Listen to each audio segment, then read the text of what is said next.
La conspiración de la cueva de Hércules y la mesa de Salomón. Los manejos del poder para ocultar el descubrimiento más importante de la historia de la humanidad. Un libro escrito por Alberto Canosa y Fran García. Adquiérelo en Bubok y en Amazon.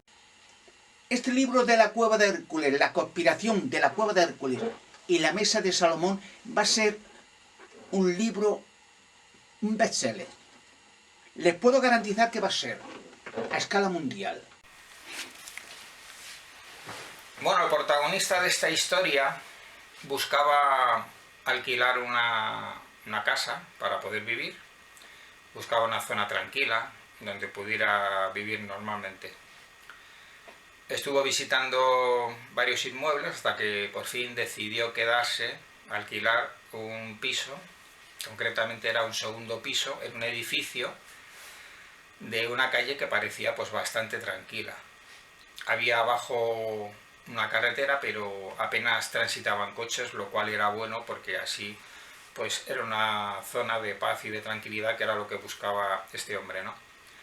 Poder tener equilibrio y que no le diera problemas allí donde estuviera alojado. Únicamente enfrente pues había un edificio grande que era un hospital.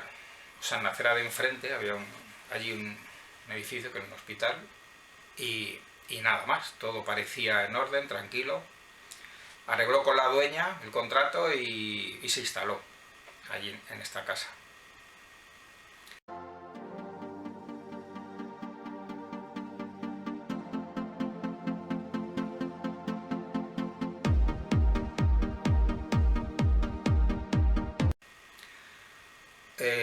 Cuando durmió por la noche, en vez de despertarle el despertador, la radio despertador, le despertaron unos angustiosos y terribles ruidos, unos chillidos, unos alaridos, unos gritos extraños que provenían de la calle. Este hombre descorrió las cortinas, se levantó, descorrió las cortinas, subió la persiana y abrió la ventana y vio que había llegado una ambulancia enfrente, al edificio de enfrente, que era el hospital, y que era una entrada de centro de urgencias. Entonces, de esta ambulancia estaban bajando una serie de personas, malos enfermeros, con una camilla, y venía una muchacha, una mujer, rubia, parecía que había tenido un accidente porque pues tenía sangre, se le veía sangre en la cabeza, en las ropas, iba llorando esta mujer. Iba de pie, pero le asistían los enfermeros y tenía unos acompañantes que podían ser unos familiares. Entonces, que sollozaban y había un trasiego de ruidos y de sollozos y de gritos. Entonces este hombre se quedó sobrecogido de la escena que vio y ya se despertó alterado. Ya no se despertó bien, en paz y tranquilidad, sino que ya se quedó preocupado con esa escena que vio y bueno, decidió no darle más importancia. Tomó su desayuno y se fue a sus obligaciones diarias, ¿no?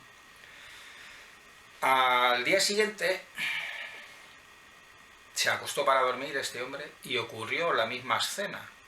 Cuando ya estaba a punto de despertarse, eran entre las 7 y las 8 de la mañana, unos agitados ruidos, unos golpes, unos portazos se escucharon y de nuevo unos alaridos, unos gritos y unos sollozos y un trasiego de ruidos, de discusiones, gritos. Se levantó este hombre, miró afuera porque venían todos esos ruidos del exterior y la misma escena pudo ver.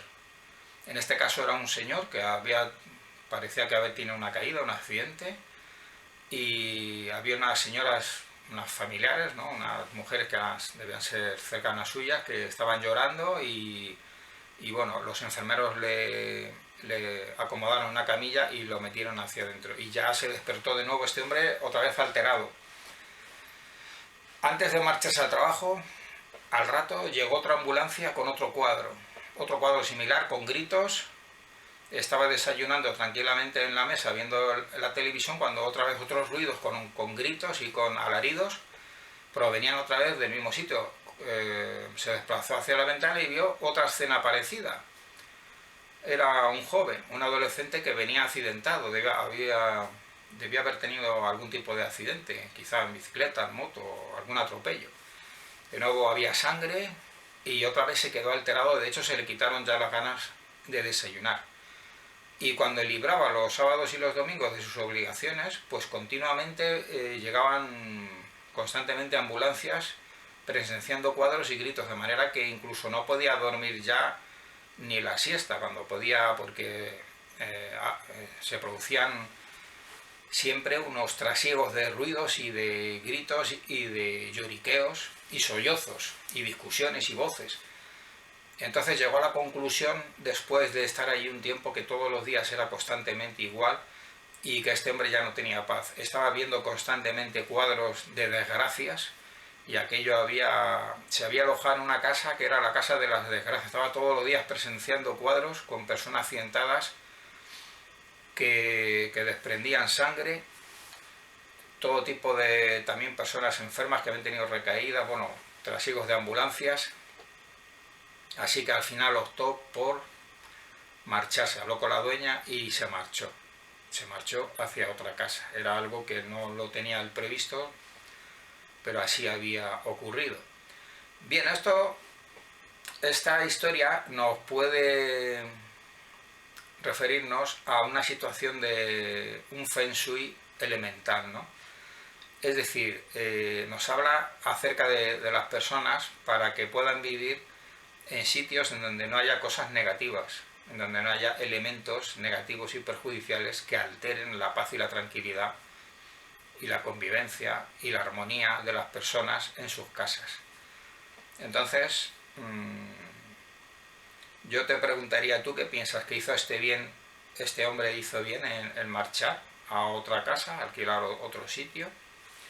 Yo desde luego pienso que sí, que hizo muy bien el marcharse, porque era una situación de feng shui elemental, de ordenación y de equilibrio allí donde vive uno, para que no alteren. Sabemos que existen desgracias o accidentes o cosas malas en la vida de otras personas, porque el mundo es muy grande y ocurren alegrías y tristezas, cosas afortunadas y desgracias, pero no es necesario que estemos presenciando continuamente desgracias o cosas negativas que nos pueden llegar a deprimir, a alterarnos, a hacer que nos sientan mal y nos puede perjudicar.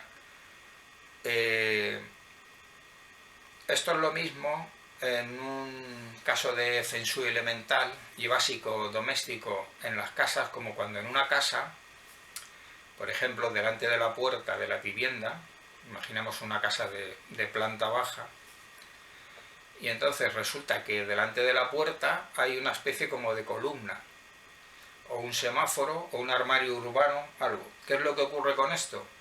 Que está bloqueando lo que en esta sabiduría oriental del Feng Shui está bloqueando el chi, lo que se llama el chi, que es la energía. Entonces la energía tiene que circular y no debe bloquearse. Entonces, delante de la entrada de la casa en donde residamos, no tiene que haber ningún elemento que esté en medio, bloqueando el chi, la energía.